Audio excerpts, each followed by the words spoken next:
కొడిమ్యాల మండల కేంద్రంలో రాష్ట్రీయ స్వయం సేవక్ సంఘ్ ఆర్ఎస్ఎస్ కార్యకర్తల ఆధ్వర్యంలో సంక్రాంతి వేడుకలు ఘనంగా నిర్వహించారు.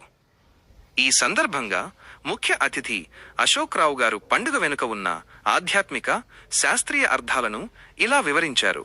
మకర సంక్రాంతి అంటే ఏమిటి? సూర్యుని గమనం. సూర్య భగవానుడు ధనుస్సు రాశి నుండి మకర రాశిలోకి ప్రవేశించడాన్నే మకర సంక్రాంతి అంటారు. ఈ రోజు నుండి రాత్రి సమయం తగ్గి పగటి కాలం పెరుగుతుంది. ఇది వెలుగుకు, చైతన్యానికి సంకేతం. సనాతన ధర్మం ప్రకృతి ఆరాధన. మన పెద్దలు పండుగలను కేవలం వేడుకల కోసం కాకుండా ప్రకృతిని పూజించే విధంగా రూపొందించారు. ప్రకృతి ఉంటేనే మనిషి, ప్రకృతి బాగుంటేనే మానవ మనుగడ సాధ్యమవుతుంది. సనాతన ధర్మం ప్రకారం చెట్లను పెంచడం, మూగ జీవాలను కాపాడడం మన బాధ్యత. అలా చేసినప్పుడే సమాజం సుభిక్షంగా ఉంటుంది. ఈ పండుగ సందర్భంగా ప్రతి ఒక్కరూ ప్రకృతిలో మమేకం కావాలని, పర్యావరణాన్ని కాపాడేందుకు కృషి చేయాలని ఆయన కోరారు. సంక్రాంతి అనేది కేవలం సంబరం మాత్రమే కాదు, అది ప్రకృతి పట్ల మనకున్న కృతజ్ఞతను చాటుకునే పండుగ. కావేరీ మాత, ఈ విధంగా ఆ నీటి వల్లనే మనం బతుకుతున్నాం కాబట్టి నీటిని కూడా మనం కాపాడాలి.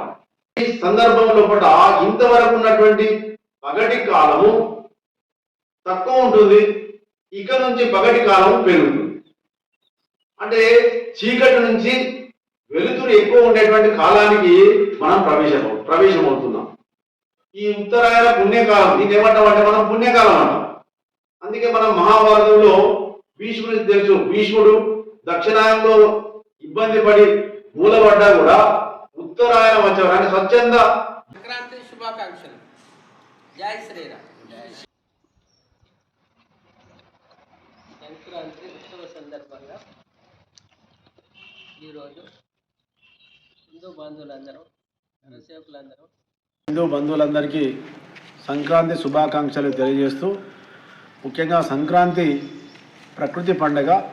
సూర్య భగవానుని యొక్క రాత్రి సమయం తగ్గి పగటి కాలం పెరుగుతుంది.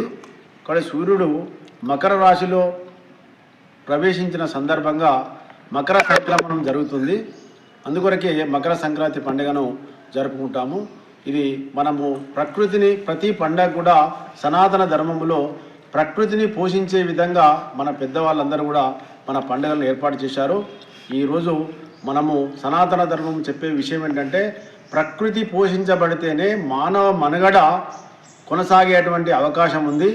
అందుకొరకు ప్రకృతిని, చెట్లను పెంచడం, తర్వాత జీవరాశులను కాపాడడం చేసినట్టయితేనే మనము మంచి స్థితిలో పోషించబడేటువంటి అవకాశం ఉంది. కాబట్టి ఈ సంక్రాంతి పండుగ సందర్భంగా ప్రతి పౌరుడు ఈ ప్రకృతిలో మమేకమై ప్రకృతిని పెంచే విధంగా ప్రయత్నం చేయాలని చెప్పి కోరుతూ ముగిస్తున్నాను. జై హింద్, జై భారత్.